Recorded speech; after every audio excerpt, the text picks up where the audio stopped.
로마서 5장 3절로 4절까지의 말씀을 가지고 믿음을 지켰을 뿐인데 라는 제목으로 이 시간 하나님의 말씀을 나누고자 합니다. 여러분, 믿음으로 산다는 것은 결코 쉬운 일이 아닌 것 같습니다. 예수님을 믿는 것은 평탄한 아스팔트 길을 걸어가는 것이 아니라 울퉁불퉁한 비포장길을 걸어가는 것과 같고, 때로는 넓은 길이 아니라 좁은 길을 걷는 것과 같다라고 느껴지기 때문이죠.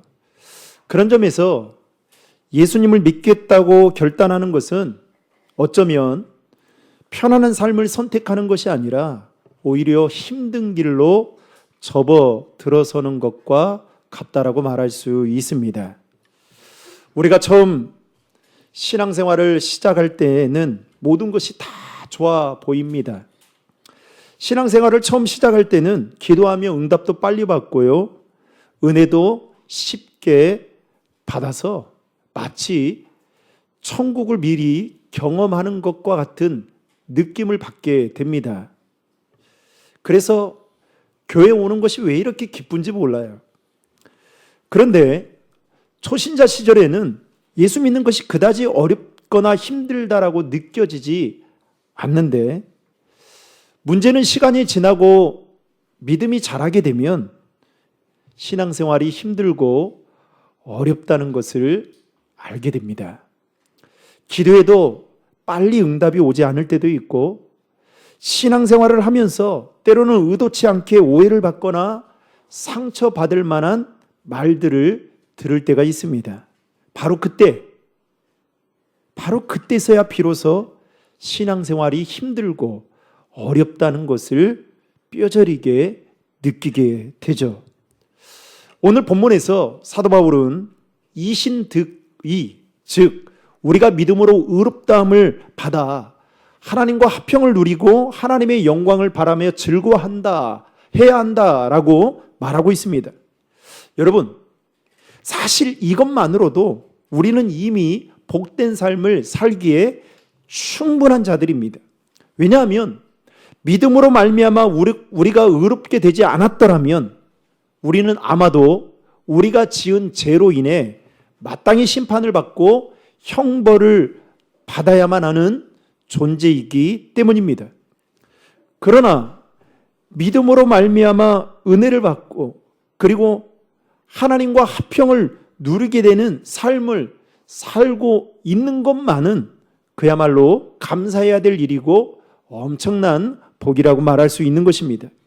게다가 오늘 본문 5절 말씀에 보면 예수님께서 우리가 아직 죄인 되었을 때에 우리를 사랑하셔서 우리 죄를 대신하여 십자가를 지셨다라고 말씀하시면서 죄로 인해 하나님과 우리와 원수된 사이를 화평케 하셨다라고 성경은 말하고 있습니다. 그러면서 사도 바울은 오늘 본문 3절에서 뭐라고 이야기하느냐? 환난 중에도 즐거워해야 한다라고 말하고 있는 것입니다. 여러분, 3절의 말씀을 다 함께 읽겠습니다. 다만 이뿐 아니라 우리가 환난 중에도 즐거워하나니. 여기서 말하는 환난은 우리가 일상에서 겪는 어떠한 질병이나 실패 또는 내 뜻대로 되지 않는 그 상황을 의미하는 것이 아닙니다. 여러분, 1세기 초대교회 상황을 떠올려 보면 이 말의 무게를 조금은 알 수가 있는데요, 1세기 초대교회 당시에는 그리스도인들이 극소수였습니다. 게다가 그리스도인들에 대해서 사람들이 바라보는 그 시선이 좋지 않았을 뿐만 아니라 매우 적대시했습니다. 그러다 보니 여러분, 1세기에 예수 믿는 사람들은 그 예수 믿는다는 것만으로도 박해를 각오해야만 했습니다. 그래서 사도 바울은 당시 제자들에게도 이와 같은 권면을 하게 됩니다. 여러분, 사도행전 14장 22절의 말씀 다 함께 읽겠습니다. 제자들의 마음을 굳게 하여 이 믿음에 머물러 있으라 권하고, 또 우리가 하나님의 나라에 들어가려면 많은 환난을 겪어야 할 것이라 하고. 즉 하나님의 나라에 들어가기 위해서는 사도 바울은 제자들에게 뭐라고 이야기합니까? 많은 환난을 겪어야 한다라고 말하고 있습니다. 즉 그리스도인과 고난은 뗄래야 뗄 수 없는 관계다라고 말하고 있는 것입니다. 그런데 신앙생활을 하면서 우리는 때론 우리가 우리의 삶의 자리에서 겪게 되는 그 고난을 마주할 때마다 어떤 생각을 합니까? 왜 나에게 이런 일이 일어나는지 좀처럼 이해하지 못하고 받아들이지 못해서 힘들어하는 경우가 있다라는 것입니다. 아니, 때로는 우리의 삶에 마주하는 그 고난과 환난을 매우 이상한 일로 치부할 때가 있다라는 것입니다. 중요한 것은 예수님도 이런 비슷한 생각을 가지고 있던 제자들에게 이렇게 말씀합니다. 요한복음 15장 18절에 보면 이렇게 말씀해요. 세상이 너희를 미워하면 너희보다 먼저 나를 미워한 줄 알라. 여러분, 이 말씀대로라면 믿음을 지키려고 할 때에 방해와 수많은 방해와 오해 또 미움이 따르게 되는데, 여러분, 이 일은 비정상적인 일이 아니라 지극히 정상적인 일이다라고 성경은 말하고 있는 것입니다. 왜냐하면 예수님도 세상으로부터 미움을 받으셨기 때문이죠. 사실 여러분, 우리 삶이 평안할 때에는 누구나 다 믿음이 좋아 보입니다. 지금 이렇게 예배를 드리잖아요. 여러분 주변 보면 다 믿음이 좋아 보여요. 그런데 고난이 찾아오면 그때 우리의 신앙이 드러납니다. 그리고 그 사람의 믿음이 어떠한지 확실하게 드러납니다. 이러한 모습은 예수님을 따르는 제자들도 예외가 아니었습니다. 예수님이 로마 군병에 잡혀가서 십자가에 못 박혔을 때 여러분 그 이전까지는 어땠습니까? 제자들은 예수님 아니면 못 살 것 같은 그 마음을 가지고 제자들은 살았습니다. 그냥 제자들 모습만 봐도 그냥 은혜가 충만한 것 같고 다 믿음이 좋아 보이는 것 같았어요. 그런데 로마 군병에 잡혀가서 십자가에 못 박히자 제자들은 두려운 나머지 모두 다 도망을 가게 됩니다. 심지어 수제자였던 베드로 역시도 예수님을 모른다고 3번씩이나 부인했던 것을 우리는 성경을 통해서 보게 됩니다. 여러분, 평소에는 믿음이 다 좋아 보이고 훌륭해 보이는 것 같지만 고난과 환난이 닥치게 되면 그때 진짜 믿음이 드러나게 된다는 것입니다. 마치 한강 밑에 여러분 오물과 쓰레기들이 얼마나 많이 있습니까? 평소에는 그 오물과 쓰레기들이 잘 드러나 보이지 않아요. 그래서 깨끗해 보입니다. 그런데 여러분 바람이 세게 불거나 거센 풍랑이 불거나 태풍이 오게 되면 어떻게 됩니까? 평소에 밑에 가라앉아 있던 그 오물들과 쓰레기들이 다 수면 위로 떠올라요. 그러면서 우리가 그때서야 한강의 실체를 알게 됩니다. 한강이 넓기는 하지만 이렇게 더러웠구나. 우리의 믿음도 마찬가지예요. 평소에는 다 좋아 보입니다. 그런데 환난과 고난이 닥치면 그때 어떠한지 확실하게 드러납니다. 바로 그때 진짜 믿음 있는 사람은 힘들고 어려울 때에 그 믿음의 진가를 발휘하게 됩니다. 여러분, 오늘 말씀대로라면 환난이 있을 때 믿음의 사람들은 즐거워할 수 있다라는 것입니다. 오늘 말씀에 보면 사도 바울은 환난에 대해서 즐겁다라고 말하지 않았어요. 그러나 사도 바울은 환난을 통해 일어나는 그 하나님의 역사를 보았기 때문에 환난 중에도 즐거워할 수 있어야 된다라고 우리에게 말하고 있는 것입니다. 그런데 오늘날 많은 성도들이 예수를 믿으면서도 정작 삶은 편하게 살고 싶어하는 마음이 있습니다. 그래서 십자가의 길을 꺼려해요. 교회는 다니지만 헌신하기 싫어하고 교회 안에서 내 권리는 내세우지만 의무는 이행하지 않는, 마치 교회를 쇼핑센터처럼 생각하고 신앙생활하는 사람들이 많아지고 있습니다. 그래서 그런 사람들에게 환난이 닥치면 어떻게 되느냐? 믿음을 저버리거나 교회를 떠나는 경우들도 더러 있습니다. 여러분, 삶이 평안하고 형통할 때에는 내 신앙의 상태가 어떠한지 제대로 평가할 수 없습니다. 그러나 환난을 겪게 되면 자신의 신앙 상태가 어떠한지 확실하게 드러나게 됩니다. 자, 그렇다면 하나님은 왜 우리의 삶에 환난이라는 것을, 고난이라는 것을 왜 우리에게 주시는 걸까요?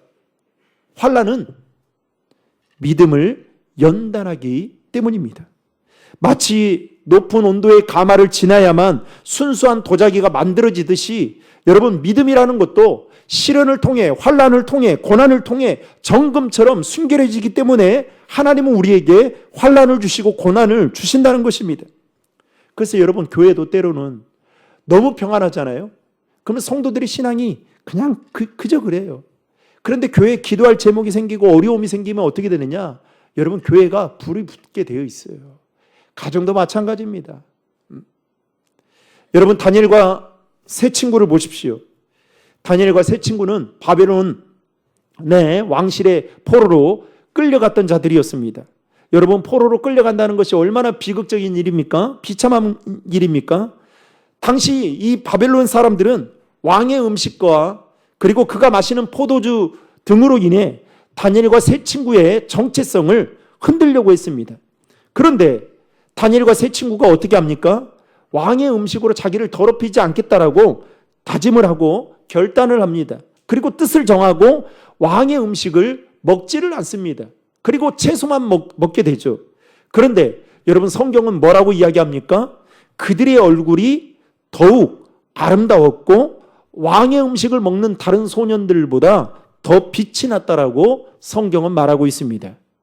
여러분, 그러니까 고난 속에서도, 환난 속에서도 때로는 손해를 보는, 감수하는 선택을 해도 하나님은 그 사람의 인생을 책임져 주신다는 것을 말하고 있는 것입니다.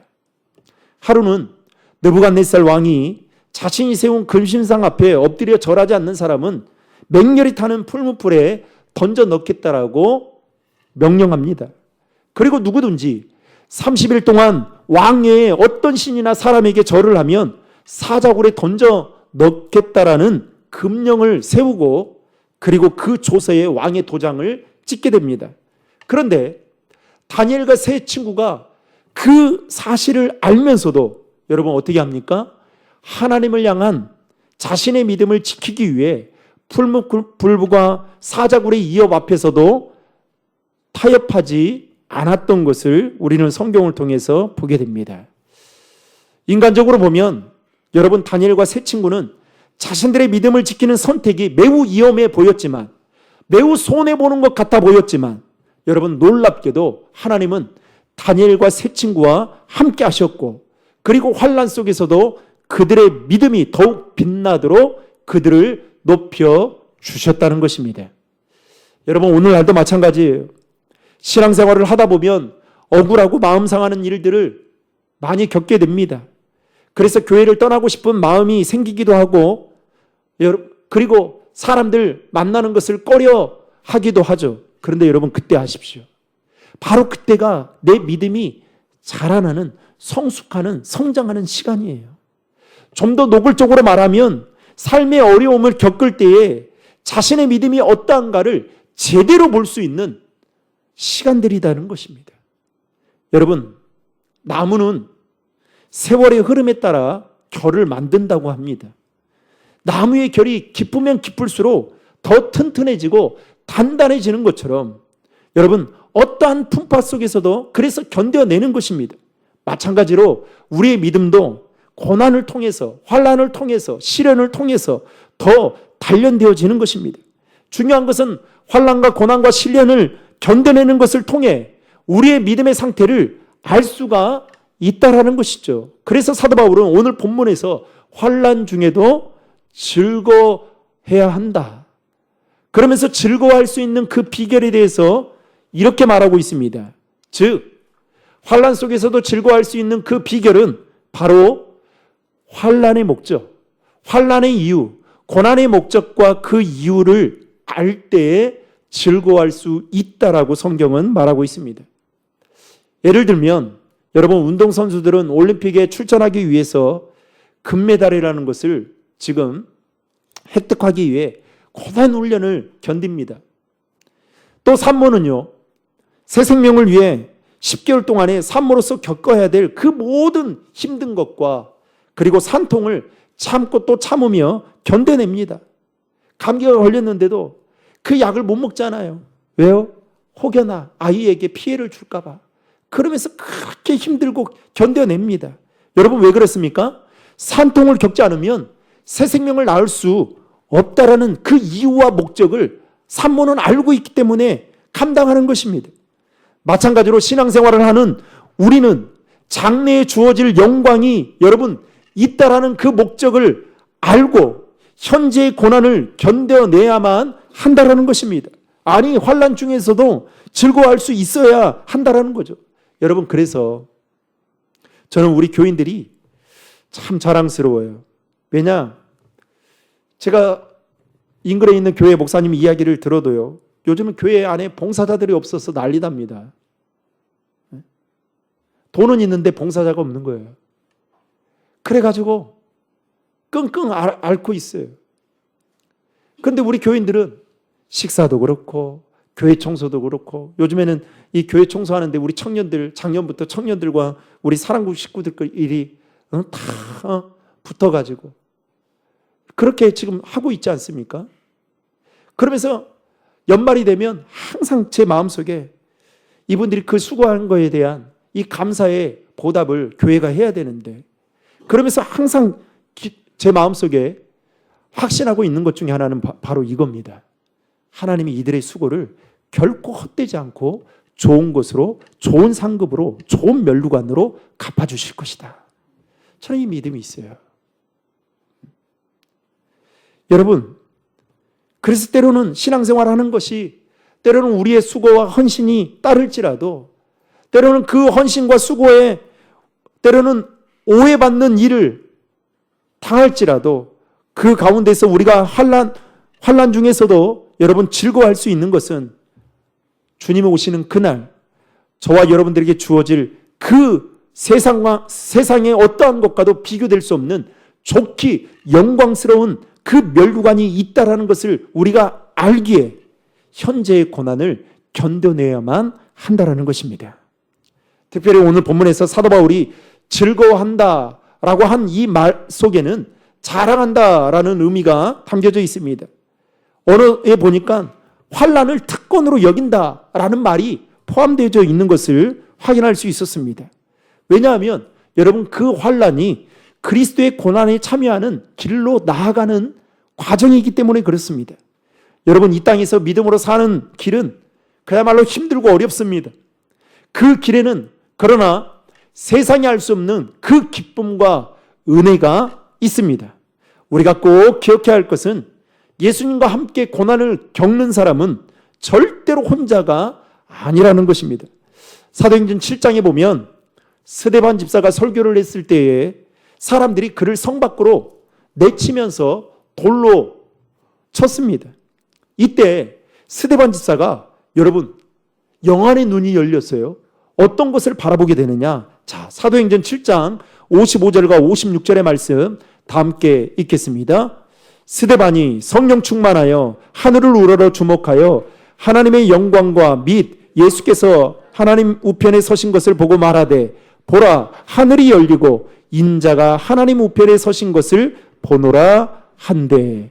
여러분 지금 스데반 집사가 설교를 하다가 사람들로부터 돌로 쳐 죽임을 당하는 그 상황 속에 영안이 열릴 때 그가 무엇을 보게 된 겁니까?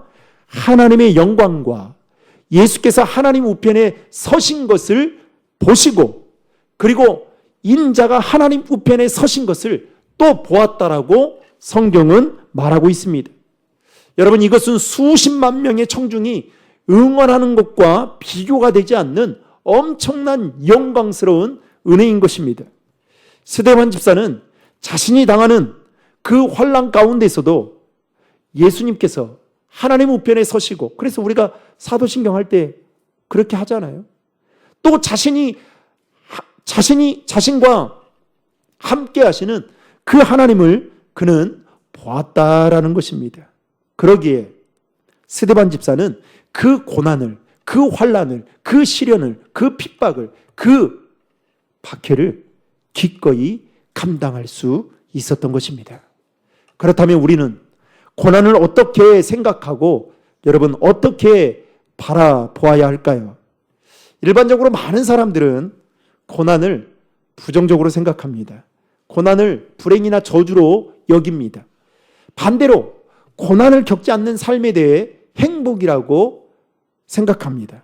문제는 성도들 중에도 여러분 고난을 당하면 하나님이 자신을 버리셨다라고 생각을 하거나 또는 자신이 죄를 많이 지어서 이러한 일을 당하고 있다라고 생각합니다. 그러나 여러분 이러한 생각은 철저히 성경적이지 않습니다. 우리가 살면서 고난을 겪는 것은 당연합니다. 특별히 예수를 잘 믿으면 믿을수록 여러분 고난은 환난은 우리의 삶에 더 많이 찾아올 때가 있습니다. 성경에서 보면 여러분 하나님께 쓰임 받았던 사람들을 눈여겨보십시오. 그들의 삶에 여러분 환난이 없었습니까? 고난이 없었습니까? 아니에요. 그들의 삶을 두드려보면 그들은 혹독할 정도로 고난의 터널을 지내왔던 자들이었습니다. 요셉, 욥, 다윗, 심지어는 하나님의 선민이라고 말할 수 있는 이스라엘 백성들의 삶이 그러했습니다. 영국 교회의 신부이자 작가인 제레미 테일러가 이런 말을 했습니다. 잘 들어보세요. 하나님은 우리가 불행하게 되는 것을 방지하시려고 무서운 사건으로 우리를 위협하신다. 하나님은 저와 여러분들의 인생이 불행하게 되는 것을 막기 위해서, 사전에 막기 위해서 때로는 무서운 사건으로, 아니 바꿔 말하면 때로는 내가 생각하지 않는 환난으로, 내가 생각하지 않는 고난으로 우리를 위협하실 때가 있다라는 거예요. 왜요? 우리 삶의 환난이나 고난을 허락하신 것은 우리를 죄로부터 더 보호하시고 붙잡아 주시기 위해서라는 것입니다. 더 나아가서 환난과 고난을 통해서 우리가 더 하나님 앞에 엎드려 기도하게 만드시기 위해서 하나님은 우리의 삶에 때로는 이와 같은 일을 허락하신다는 것입니다. 여러분, 우리가 사는 이 세상은 악하다라고 말을 하죠. 정말 타락의 끝을 달려가고 있다라고 말을 합니다. 그런 점에서 요즘 우리가 믿음을 지켜나가기가 참 쉽지 않은 것 같습니다. 그리고 이 시대는요, 여러분, 하나님의 말씀대로 살아가는 것이 여러분에게 묻겠습니다. 매력적으로 느껴지십니까? 그렇게 느껴지지 않을 거예요.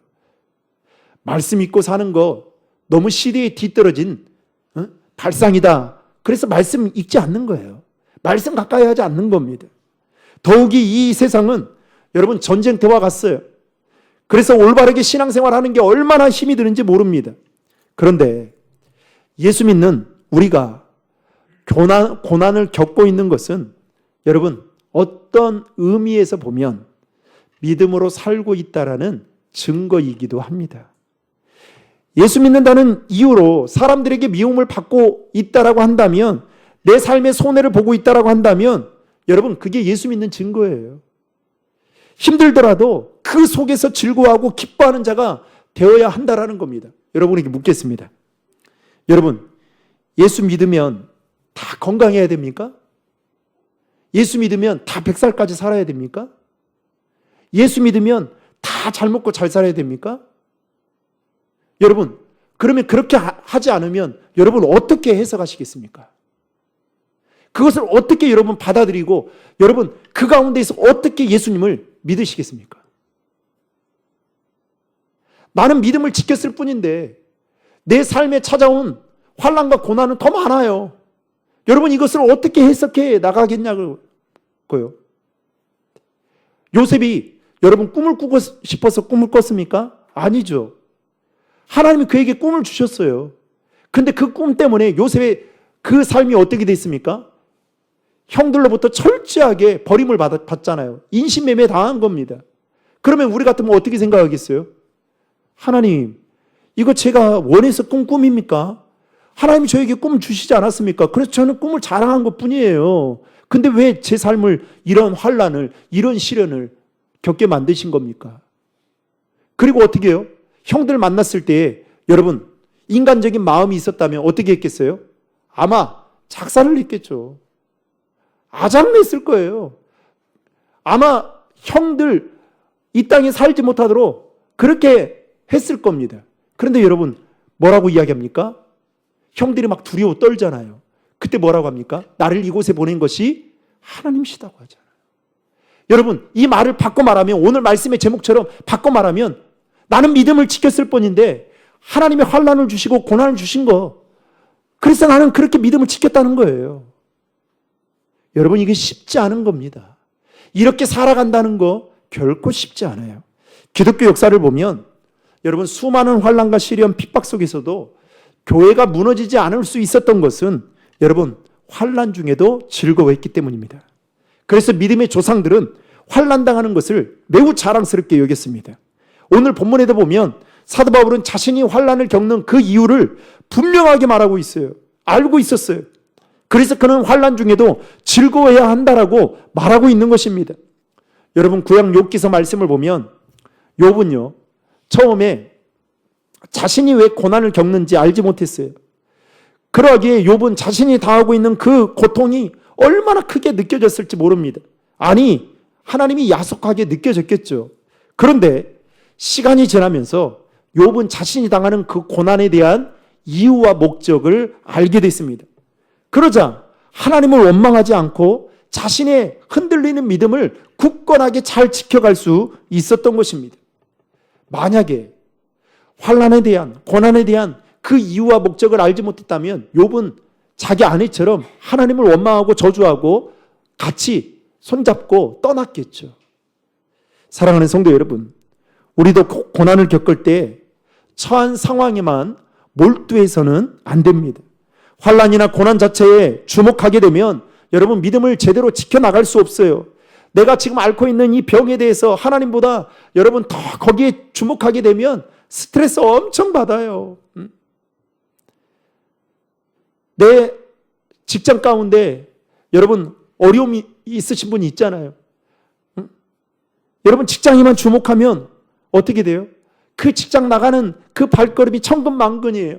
그러나 여러분, 직장 가운데 함께 하시는 하나님을 바라보게 되고 하나님을 주목하게 되면 여러분, 그 가운데 있어도 그 기쁨을 찾을 수 있고 즐거워할 수 있다는 거예요.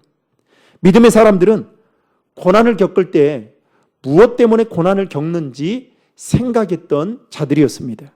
그리고 그 이유와 목적을 알게 되었을 때에 믿음의 사람들은 고난 중에서도 즐거워할 수 있었는데, 그 대표적인 사람이 누구였느냐? 오늘 본문을 쓴 사도 바울이었습니다. 게다가 이와 관련되어져서 베드로 사도도 베드로전서 4장 12절과 13절에 이렇게 말씀합니다. 같이 읽겠습니다. 사랑하는 자들아, 너희를 연단하려고 오는 불시험을 이상한 일을 당하는 것 같이 이상히 여기지 말고 오히려 너희가 그리스도의 고난에 참여하는 것으로 즐거워하라. 이는 그의 영광을 나타내실 때에 너희로 즐거워하고 기뻐하게 하려 함이라. 아멘.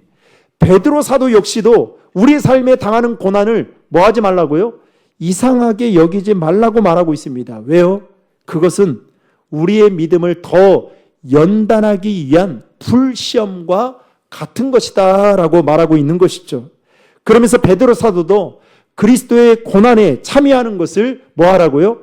즐거워하라고 말씀하고 있습니다. 그 이유는 바로 환난과 시련을 겪고 난 이후에는 반드시 다가올 영광이 있기 때문이다 라고 말씀하고 있습니다.